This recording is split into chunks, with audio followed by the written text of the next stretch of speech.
Welcome to this very special edition of the KJ Masterclass Live, the show which ensures that you profit from your time spent here with experts, either through their industry insights, information, or simply learning from them. And today we have Jen Patryn, explorer of Egyptian mysteries and out-of-body state, Harvard certified in neuroscience. Welcome to the show, Jen. Thank you for having me. Hi, AJ. Hi, Patron. Welcome. Welcome to the show. Welcome to India in this online form, Jen. And I'm sure not just in India, but a lot of people across the globe will benefit from what we are going to talk right now. We'll talk about Egyptian mysteries, we'll talk about consciousness, and we'll also talk about out of body experiences. But before we come to this, let's talk about you a bit, about your background, about your journey, so that people know a little bit more about who they are listening to. Yes, okay. So for 25 years or so, I was in the fashion industry. I still am. So I work with like big corporations and always dipping into that side of, I would say, humanity. And then I had a deeper understanding and needed to explore more esoteric, more energies of humanity. I was so in the 3D world, like fashion is very material.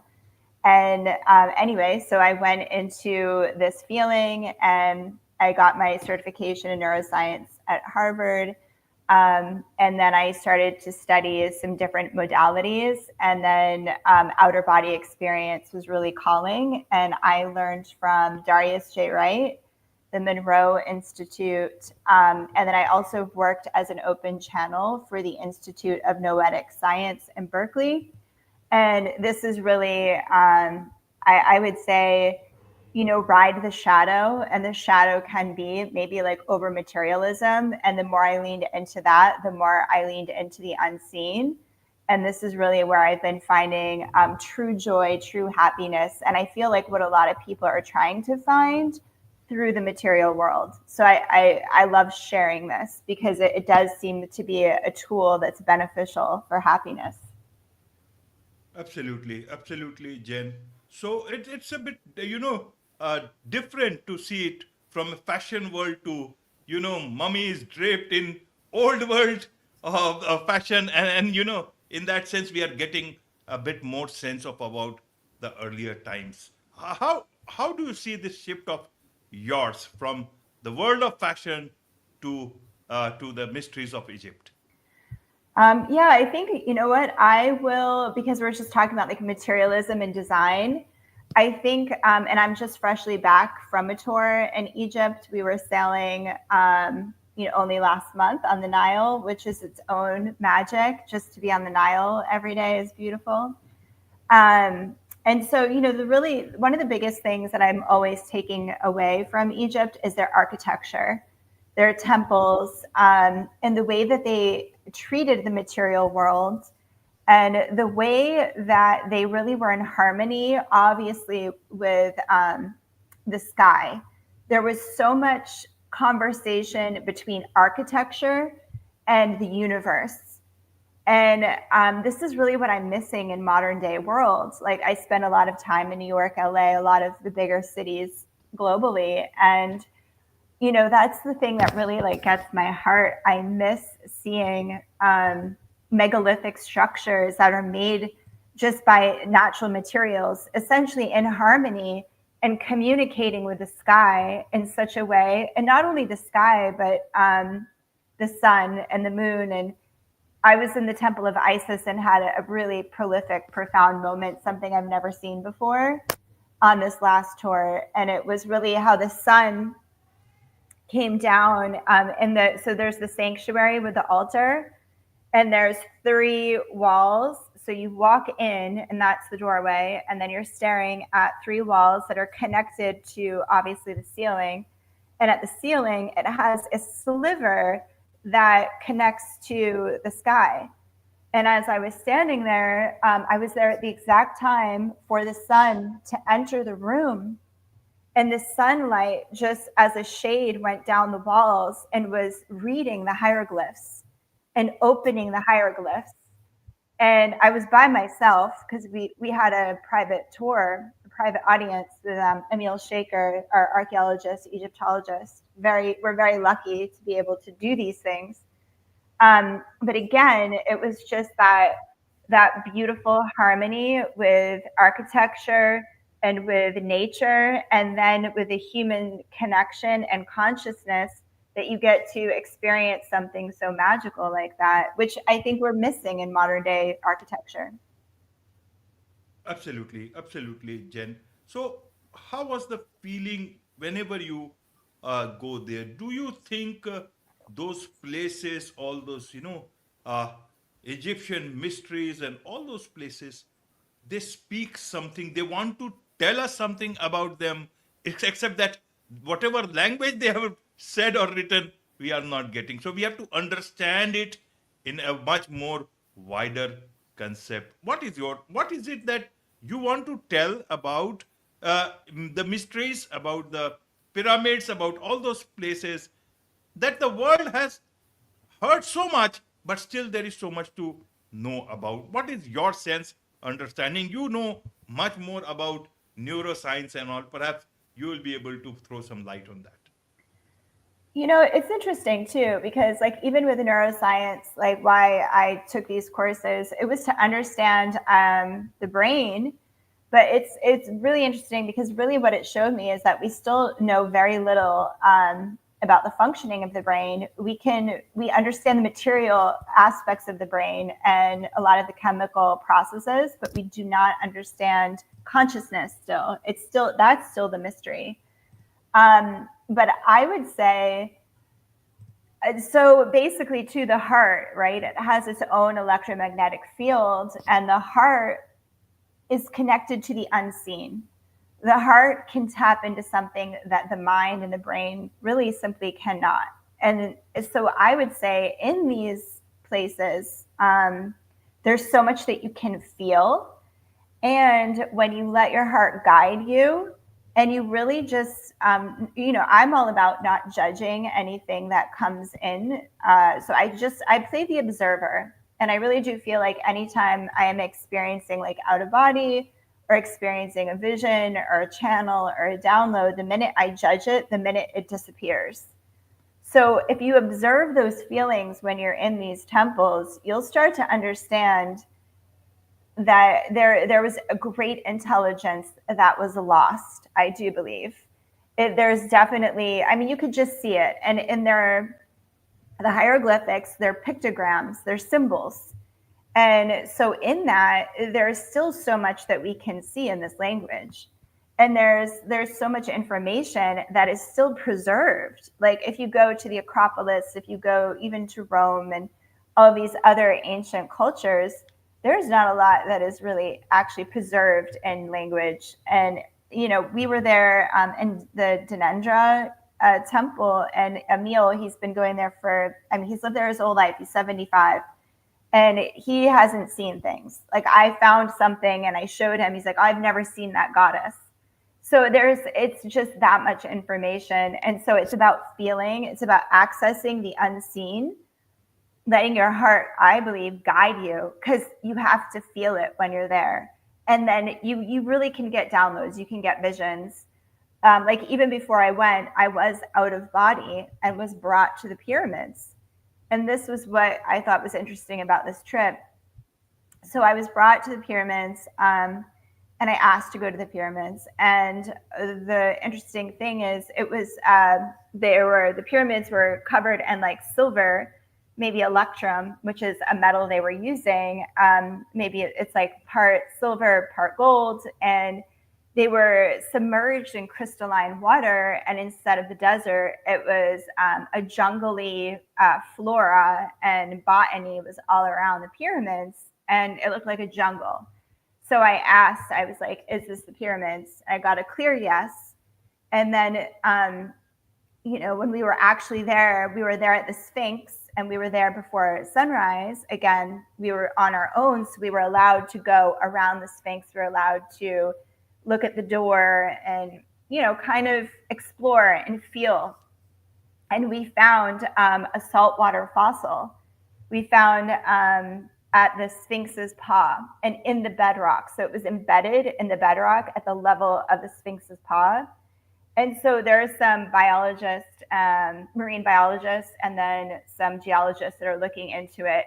But there seems to be more and more evidence that the Egypt was maybe under salt water at one point. So not just the Nile, not just the Younger Dryas, depleting the integral structure of the Sphinx from water, but it seems to be they were submerged. And so a lot more of this information is coming up. And then I would say too, when I was inside of the pyramid, I just always get that feeling it's a power plant. It's a power plant and it's a tool of communication. And so I was really feeling and seeing that it was submerged in salt water. There's pumps, there's channels that go to Saqqara. And I was really feeling that, yes, it was an ancient civilization before, for sure. And then, yeah, maybe it was Atlantis. And then maybe it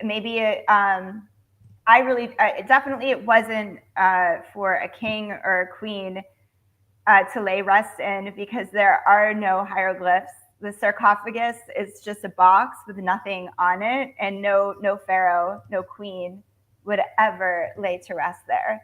And inside there's nothing. There are not one hieroglyph.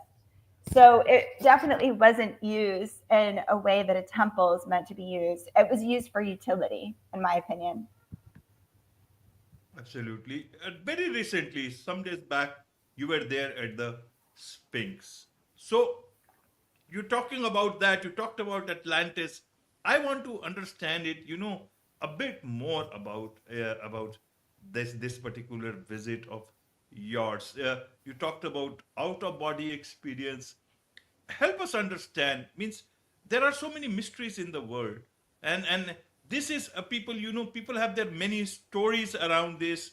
People talk about it being aliens. People talk about it something beyond.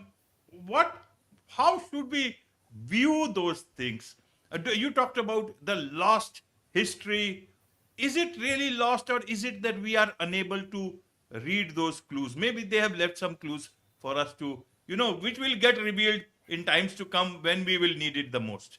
Yes. Well, so when we were there too, we were talking to the director at the Valley of the Kings, which is where King Tut tomb is. And really, it should be called the Valley of the Queens, because there's so many more queens that are there, which also illuminates the idea that they haven't found anything yet, because there were so many more pharaohs, so many more male pharaohs that were calculated, and we don't have access to any of them yet. They're tombs, but they're there. And so even as we were there, the director had found an enchantress of Hathor. So she was like a dancer, singer, and he just found her tomb 3 weeks ago. And then, Saqqara, the Serapeum, where they assessed that there were apis bulls mummified. I don't think so. I think there's something there. They only found one mummy, and it was headless. And these sarcophagi are massive. Like, it's as big as a room. So I feel like something else is there. Not notable. But my point is that was only 6 months prior to last month. So only 7 months ago. So there's so much still there that is going to be unearthed. I really feel like there's a lot in the Sahara, because a lot of people they don't dig. A lot of academia, archaeologists don't dig in the Sahara, because they thought humans wouldn't have been there. But if this thesis, this theorem that Egypt was once under salt water, and if the salt water was in the Sahara, or if the Sahara actually had flora, and if it was a different kind of topography altogether, peoples of ancient Egypt could have lived in Sahara. And I really do feel like there's a lot there. But I like even this the Sphinx. There's a door there. For sure, there's something underneath the Sphinx. The government closed it.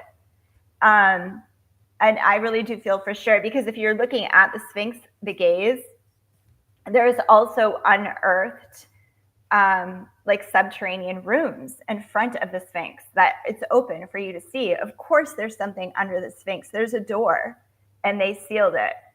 So this is the issue too. There's a lot of people, I feel, that really don't want a lot of information to come up that challenges the modern norm of our views. And that could just simply be because somebody would have to give up their credibility that they base their life on, and they got awards on maybe some information that we're finding it might be obsolete. But obviously, we owe it to ourselves to know our origin story. And I've seen, and I have seen, like, in visions that there were other entities, non-human, living with us in ancient Egypt. And if you look at a lot of the mysteries are all underground, by the way. So if you go into a temple, the opening is for the common people, and then when you enter, you would have the pharaohs coming in. They would get cleansed with smoke and like a bath, like activated water. You would go in, you would start seeing more information. But if you want to see like aliens, you go underneath. You have to get over your claustrophobia, get on your hands and knees and see these. But you question, what is this? It's not a god. And really, how you can define if it's not a god, they don't have the aura symbols of a god. And if they look like another creature, I mean, you just have to ask, why are they depicting that? Because if they're taking the time to show something and it's in the mysteries part underneath, it's something of importance. So I would never rule out anything we don't know. And again, just observe, and listen to the heart as well. Let the heart inform the mind. And I think we've been taught not to do that. And then if anyone says aliens, but now we're talking about it in the government, so it's an interesting time. Interesting time. So let me understand from you. Does these things, do those things talk us about, about our human history, or does it talk about our future? What do you think it talks about? Because you talk about, you view humans as organic antennae designed to communicate with all there is. So in that context, I want to understand from you. Yes, I think, of course, it will illuminate our future if we better know our history. And if we're told that our history right now, we're told that we came from the caves and that we're just in this linear line going up to a pinnacle. But if we had come from a more advanced society, and I mean advanced in a different way that we can't even imagine. I don't mean machine advancement. I mean living in harmony and understanding the natural world, and being able to tap into it in a way that we don't do now. Like that, it's a different advancement. And some people only think of technological advancement means machine. So if we were at a higher elevation of consciousness and of civilization and of understanding our natural world, which to me, that's what it seems we're looking at when we're in Egypt, then that really gives us a lot of information, changes the whole story. And that would require for us to look at where we're at and assess more. And instead of just understanding that we're just going up and everything is better and better, maybe not everything is a linear line going up and up. Maybe we came from a time that was better or more highly advanced. And then there was a fall.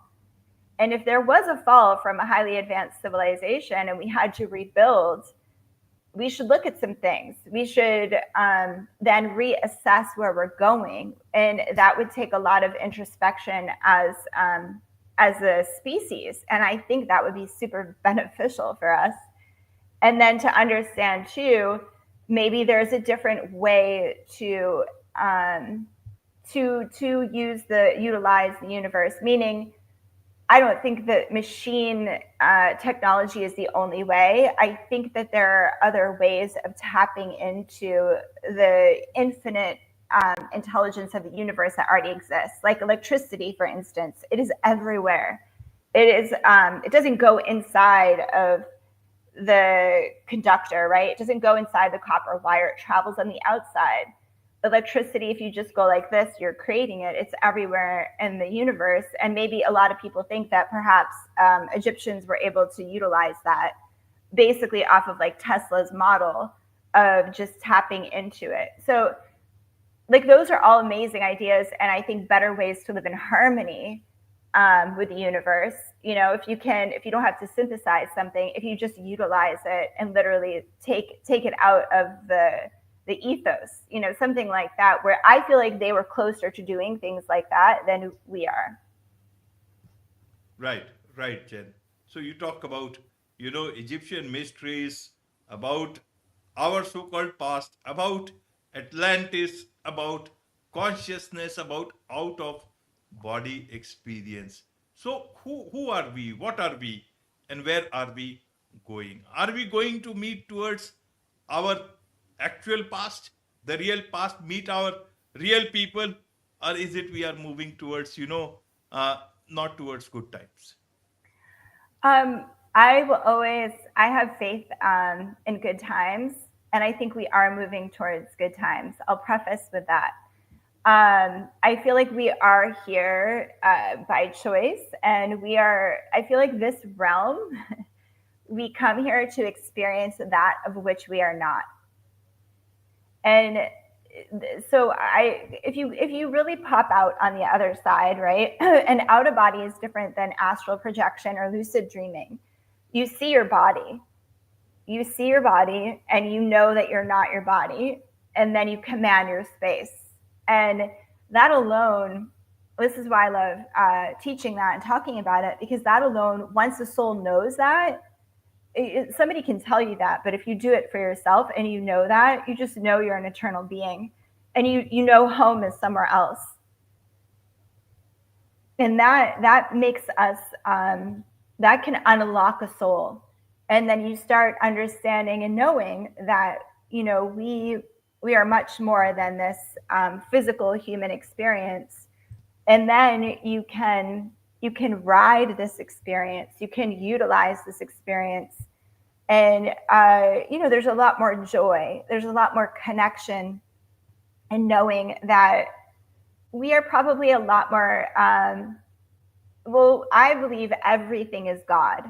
I'm a pantheist, and I believe that you are God. A tree is God. Everything is God. And I think in the physical world here, there's a lot of reflection back saying that, you're small, and then, you're just a little speck of dust in this universe. I think a lot of the world reflects that back, and I just think it's a time that people, instead of living the external replay, people go within and they start gaining their experience within as well, because that's where the freedom lies and that's where the expansion lies. And the more you go in, obviously, if you're connected to everything, you experience everything, you remember, and that's the real gold. That's healing, because you can see so much. You can, access deceased members of your family, and you can access so much love and knowledge, and you just remember. So I'm really passionate about that. And then, of course, I think Egypt is the only place on the planet Earth right now where individual is able to really see it and get the physical replay again and of the memory that we are eternal. Right. What do these mummies, mummified bodies, why do they left these things for us? It's like, you see, modern days nowadays, people talk about cryogenics, status. That, where your body will be there, and maybe some advanced civilization in the future will make you, come back to life. Did they also leave it like that? If they were, so advanced civilization, why would they leave somebody in a mummified form for lesser civilization to bring them to life? How do you see this thing with the present things about cryogenics and status and all that? Okay, I'm going to go back to the Serapeum because these basalt sarcophagi are as big as a house. Like when I was there, I felt into it, and I really felt these were used to house sleeves, like organic sleeves, and that consciousness could come in. I mean, that's just a feeling, and so I just observe it. I don't try to own it. I definitely didn't see scientifically that this was there, but that is a feeling.